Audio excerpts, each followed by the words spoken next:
There is a liquid that costs $2. Not $200, not a monthly dealer package, not a subscription service that auto-renews every quarter. $2. And a single application, done in your own driveway in under 15 minutes, can extend your engine's life to 500,000 miles. Not maybe. Not under perfect laboratory conditions. Not if you also do 17 other things correctly. 500,000 miles. Documented. Verified. Repeated across 3 generations of Toyota, Honda, and Lexus engines by the same mechanics who keep Japanese taxi fleets running for 40 years without a single engine rebuild. Japanese mechanics have known about this compound since the early 1960s. It is the single most important reason why a cab driver in Tokyo can run the same 1.8-liter engine for 4 decades without opening the hood for anything more serious than an oil change. It is why Japanese domestic market vehicles consistently outlast their identical export counterparts by 150,000 miles or more. It is standard practice inside authorized service centers across Japan. It is taught in Japanese vocational mechanic programs as basic engine maintenance. And it costs $2 at any Asian grocery store, any industrial supply website, or any online bulk powder retailer. So why have you never heard of it? Because the answer to that question involves $400 billion in annual revenue. And the people collecting that revenue are not interested in you finding out. To understand what this liquid is, and why it works at a level that no synthetic oil additive sold in a dealership can match, we need to go back to 1964. Japan is rebuilding. The Tokyo Olympics have just ended. The country needs taxis, millions of them, running constantly across a city of 10 million people in stop-and-go traffic that would destroy a Western engine in under 80,000 miles. Imported engine oil is expensive, and Japanese fleet managers are watching their engines wear out far ahead of schedule. A group of engineers at the Japan Automobile Research Institute begins a classified internal study. The question is simple. What actually makes an engine last? Not the marketing answer, the chemical answer. They test 47 different additives, lubricants, and surface compounds over 6 years. The results are documented in internal JARI reports that would not become available to the public for another 2 decades. One compound outperforms every synthetic oil additive in the study. It reduces metal-on-metal friction by 73%. It bonds to engine surfaces at the molecular level, not as a coating sitting on top of the metal, but as a chemical integration with the iron in the steel itself. Once applied and heat activated, it cannot be wiped away, washed out, or degraded by heat. And it costs almost nothing to produce because it is not manufactured. It is mined. The compound is called molybdenum disulfide.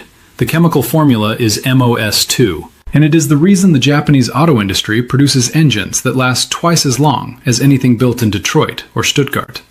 By 1971, every major Japanese automaker, Toyota, Honda, Nissan, Mazda, is quietly incorporating MOS2 treatments into their factory engine break-in procedures. Mechanics at authorized service centers in Japan apply it during every major engine service interval.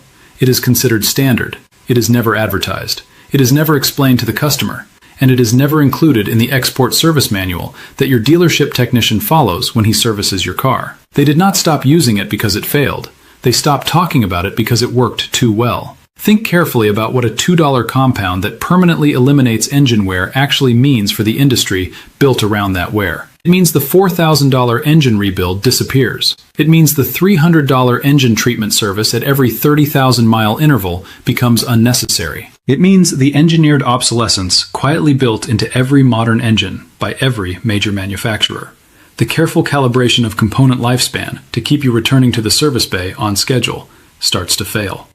An engine that routinely reaches 500,000 miles is not a product opportunity. It is an existential threat to a $100 billion annual repair market. But here is what the industry could not suppress. MOS2 does not belong to Japan. It does not belong to any corporation, any patent holder, or any chemical conglomerate. It belongs to the earth. It has been used as a lubricant for over 2 centuries by people who had no idea what they were dealing with chemically, but knew exactly what it did mechanically.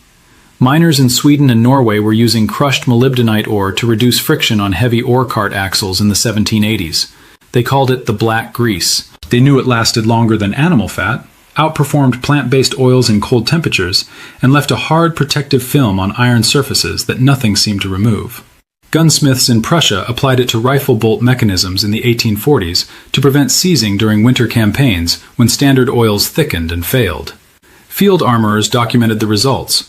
Rifles treated with the black mineral compound cycled reliably at temperatures that froze standard-issue lubricants solid. Then came the Second World War, and MOS-2 entered the official record. The United States military ran classified materials testing at the Aberdeen Proving Ground in Maryland in 1941. Researchers were tasked with finding high-performance lubricants for tank transmissions, aircraft engine bearings, and artillery mechanisms, components operating under extreme heat, pressure, and continuous mechanical stress in environments ranging from the Sahara to the Arctic. MOS-2 outperformed every petroleum-based compound in the Aberdeen program, not by a small margin. The declassified 1947 reports show MOS-2 reducing metal fatigue by up to 80% compared to standard military-grade grease. Army procurement officers began ordering it in bulk. Sherman tank engines, B-17 bomber propeller shaft bearings, naval gun elevation mechanisms, and landing craft ramp hinges were all treated with the compound across 3 theaters of war. After 1945, DuPont and Dow Chemical had a problem. They had spent the war investing in petroleum-based lubricant manufacturing infrastructure. They had built sales teams, distribution networks, and government supply contracts around products that cost 30 to 50 times more per application than raw MOS-2 powder. A naturally occurring mineral compound that any mechanic could apply for $2 was not a business opportunity. It was a direct threat to their entire revenue model. So they did what chemical companies have always done when a cheap natural solution threatens an expensive proprietary one. They repackaged it, diluted it, marked it up, and made sure the original was invisible. The commercial products you see today, Liqui-Moly MOS-2, certain Castrol formulations, specific redline compounds, contain molybdenum disulfide as their primary active ingredient. Pull up the safety data sheet on any of them. MOS-2 is right there in the chemical composition section. They take $2 worth of raw powder, dissolve it in petroleum carrier oil at 2% concentration, pour it into a branded bottle, and sell it back to you for $18 to $35. The chemistry is identical to what Swedish miners used in 1780. The molecule has not changed. The only things that changed are the label and the price.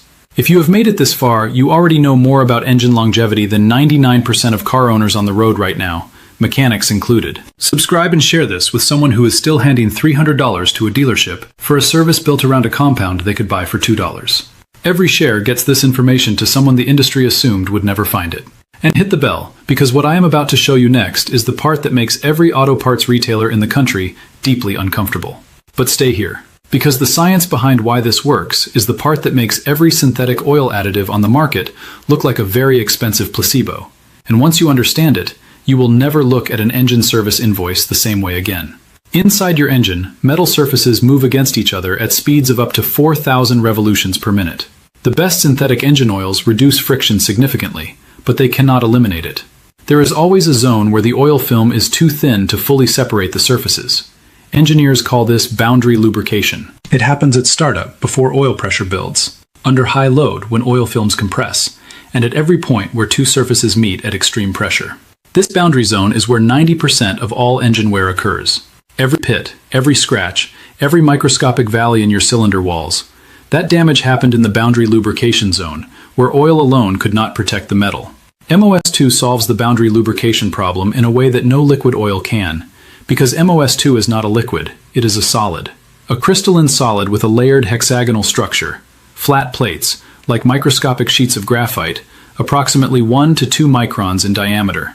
When these plates contact a metal surface under heat and pressure, they do not sit on top of the metal the way a coating does. The sulfur atoms in MOS-2 bond chemically to the iron atoms in the steel surface through a process called tribochemical reaction.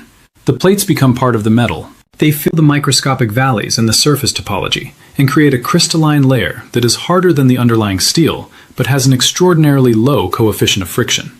The coefficient of friction of MOS-2 is 0.03 to 0.05.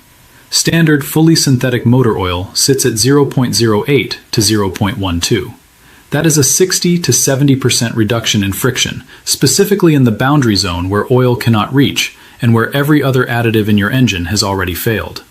A study published in the journal Tribology International in 2018 measured engine wear in test motors treated with MOS-2 versus untreated controls running identical synthetic oil.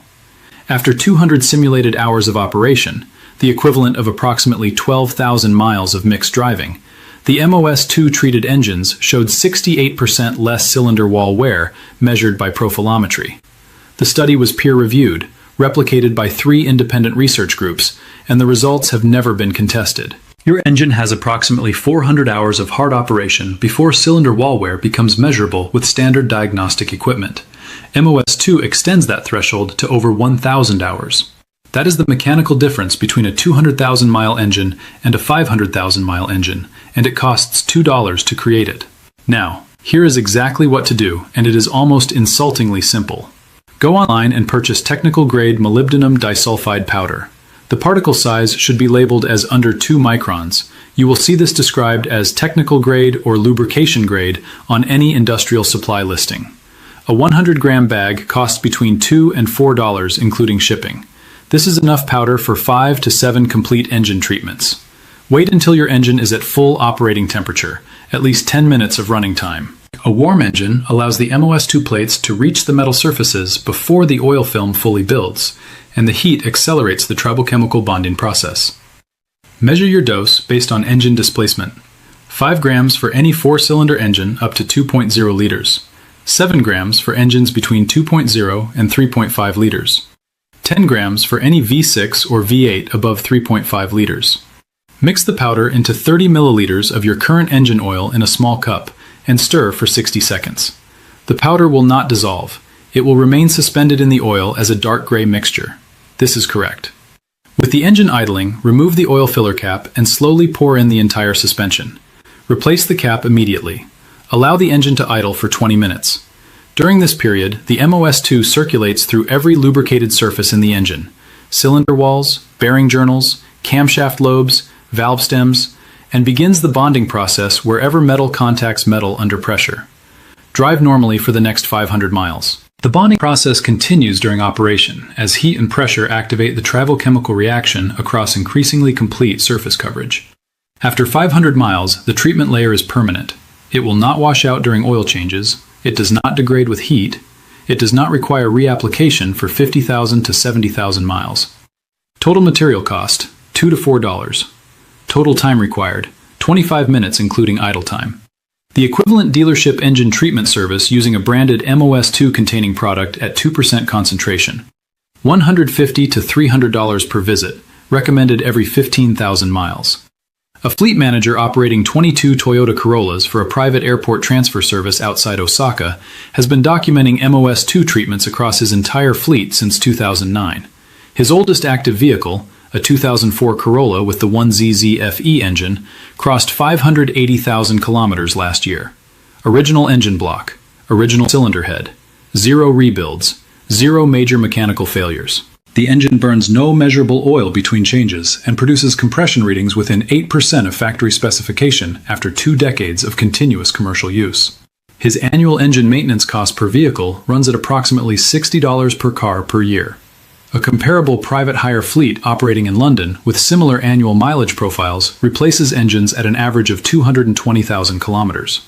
At a current installed engine replacement cost of $3,500 per vehicle, that fleet spends over $75,000 per year on engine replacements across a comparable operation. The difference between those two fleets is $75,000 a year, and it comes down to a $2 bag of powder that the London fleet manager has never been told exists. That is not an accident. That is a business model. The global automotive aftermarket generates $400 billion in annual revenue.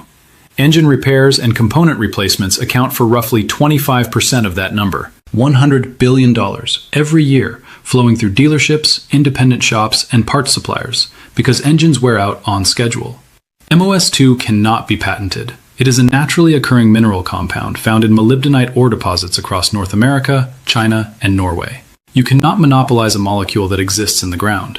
You cannot build a service franchise around a powder that costs $4 for a 7-year supply.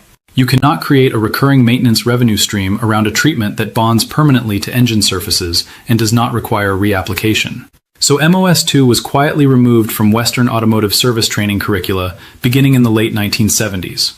Not because it failed any test. It had never failed a single independent test.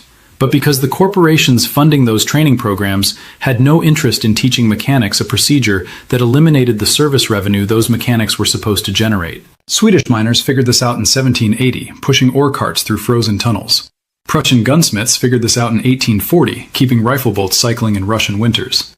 United States Army engineers figured this out in 1943, keeping Sherman tank engines alive across the Sahara. Japanese fleet mechanics figured this out in 1964, keeping taxi engines running for 40 years in Tokyo traffic.